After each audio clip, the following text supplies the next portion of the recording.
Yo, fellas, why? The game can lag so much. So, I guess segueing from that, if you could vocalize what the process looks like for coming up with the game top to bottom. It's like a 3-year project. It's hard for me to believe that Warzone 2 was a 3-year project. From $1 billion, if this was a 3-year project, I have no words. Like, I find it hard to believe for me being somebody who obviously works in tech, but I don't have like a very technical background per se. Can you tell me what that breakdown looks like? What's the process like to build a game like this? So one thing that I think everybody needs to think about is that Warzone 2 probably did not take 3 full years by itself. It was 3 years to develop Modern Warfare 2, Warzone 2, the campaign, the raids, and Warzone Mobile. And we haven't seen Warzone Mobile yet, unless you live in Australia and fight kangaroos. So I think that, or New Zealand, I don't know, wherever it is. So I think people that are, especially people that are Warzone mains or that are multiplayer mains, they don't think about how much of this game is going on. And one of the things the devs have been very clear about is they don't want a repeat of Warzone 1 where they're just bolting on attachments to a game that isn't designed to take it, and you get a hoopty at the end of the day that just is dropping parts off on the freeway, right? And so if you think about it, and if you say if we're going to take a 3-year span, there's probably a good 6 to 8 months of people sitting around a table with pens and paper and whiteboards and throwing ideas around and trying to rough out a grand picture for all this whole ecosystem of Call of Duty.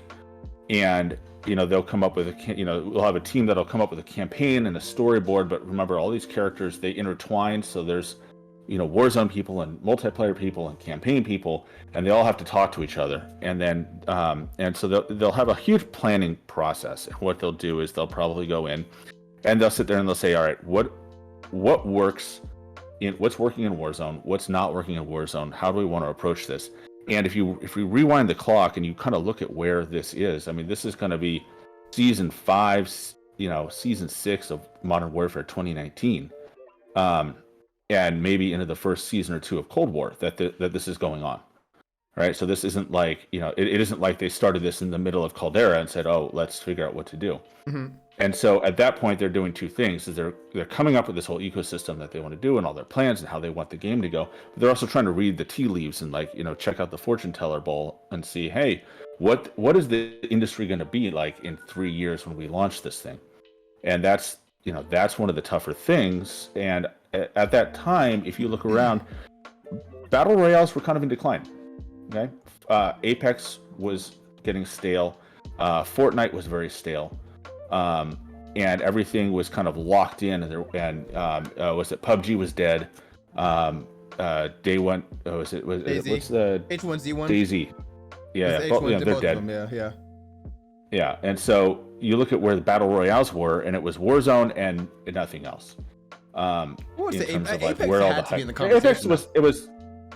But they were limping around. They were having issues. If you go back and you look at the news you look at what was going on in Apex around the launch of Cold War, they weren't doing much, right? People weren't excited. That's fair. Yeah. And it was okay. And so I think if you looked at the grand scope of it, and you looked at some other games that were taking off, Tarkov was taking off at this time. There were these other games taking off, and so you have this conversation of, hey, in 3 years, is Battle Royale going to be a thing? In 3 years, are we going to be, behind the curve? Is everyone going to be playing Tarkov or a Tarkov clone?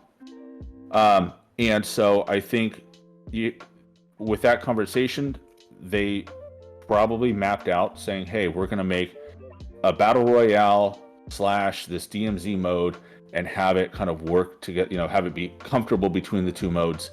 And we'll grow off of that. So, at that point, you're probably 6-7 months into the year. They're going to start, engineers are going to start building out wireframes. They're going to start architecting what the map will look like kind of at a high level. So they'll have, probably people drawing, the map and kind of figuring out how they want to make the overall terrain and what the experience will be on the map.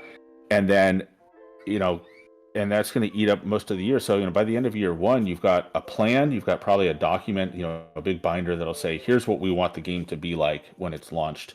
And I mean, there'll be room for changes, but like they'll have the whole idea, like the concept is done, right? Like they know what they're making, and then they're going to lean into, the base engineering. So they're going to build the engine. They're going to put that together, and an engine is kind of like a weird thing. It's not like an engine in a car. It's kind of like, it's the engine and the frame and all these other things that work together, and you can move parts around on it. There's a whole conversation about what is an engine, that you can get into if you want to really nerd out, but it's going to rapidly get out of my wheelhouse. Yeah, that makes sense. But yeah, but they'll create this, but they'll create the framework for the game. How's the physics? How do the physics work? How do the characters move? Things like that. And so at that point, we're going to end the year. They probably have some functional models. They can sit there and they can say, when a character walks across the screen here, walks down the street, here's what they'll look like. And starting year 2 is when it really starts to balloon out. You're going to have animators are going to be continuing to animate things, but you're going to have artists that are going to create the textures. They're going to create, what does a wall look like, right? What does what does the floor look like? And around the same time as they create textures, you're going to be handing that off to sound designers who have to sit there and say, all right, when a bullet hits a patch of sand, what does it sound like? And they have to go and create a sound for that. And then they say, well, now bullet's going to hit a rock. What does that sound like? And they'll go through and they'll start creating all these sounds and this whole sound file. And that's an intensive process. Yeah. And then you'll have character modelers who will flesh out what the people look like and the faces, and the motion capture starts to go in. So they'll have the actors come in and start acting out different functions. And all of this, so all of these things are going on in different compartments. At the same time, you have a script being written for the campaign, but you have scripts being written for the game itself. So all the voices that people are going to say, all the little quips, the one-liners, enemy UAV, all that, right? Yep. Somebody writes a script and says, what is it going to be? Are we going to say enemy UAV? Are we going to say, AC-130? Whatever they want to say. So they're going to have this whole thing out. And then what they'll do is they'll dive into, some of the more obscure stuff. And then, so all these different departments are doing all these things. And towards the end of the second year is when they start pulling it together, would be, kind of how I'd anticipate it. So now you have models. We're going to put graphics on the models. We're going to put, we have wireframes and kind of drawn out maps, but now we're going to start slapping some textures on it so that we can see what a building looks like.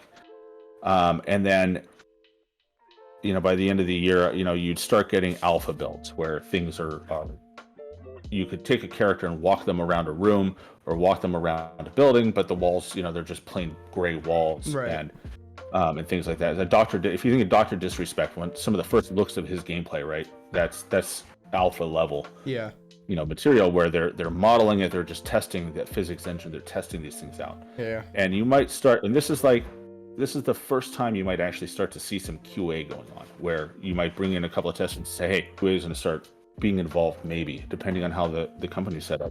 So you might have people saying, hey, we need someone to go walk into a wall 55 times to make sure they don't go through it. Right. And then what'll happen is they'll change the wall and you have to do it again. And so then you start getting into, then you start putting everything together kind of in the beginning of the third year, where you're going to have fully fleshed out models. You're going to have fully fleshed out environments. And now you're starting to really put the pieces together and refine them, right? So now you're making sure the textures look good. You're making sure that the buildings, don't fall through the ground and things like that. So there's a lot of that going on, and so that's kind of like almost the busiest time. And at this point, marketing's probably getting involved. They're starting to make deals with partners and trying to figure it out. Probably, early in late year 2, early year 3, they've probably picked out a date. At that point, they're like, we have to ship this date, and then they're going to start doing a lot of the work to make that happen. And so that's when you really start getting a lot of the QA people brought in, a lot of the play testing, and that's when all the juicy details start coming out, right? And then creators start coming in probably the second half of the third year. early looks, early alphas, early betas, closed betas, those sort of things. And so the last 6 months is a rush of just trying to fix as many bugs as you can, trying to get things as sharp and good looking as possible, while marketing does its thing and that deadline turns up on you. And so the last few months, probably the last like 2-3 months, I mean, everybody's probably just 20-hour days just there all the time. Mm-hmm.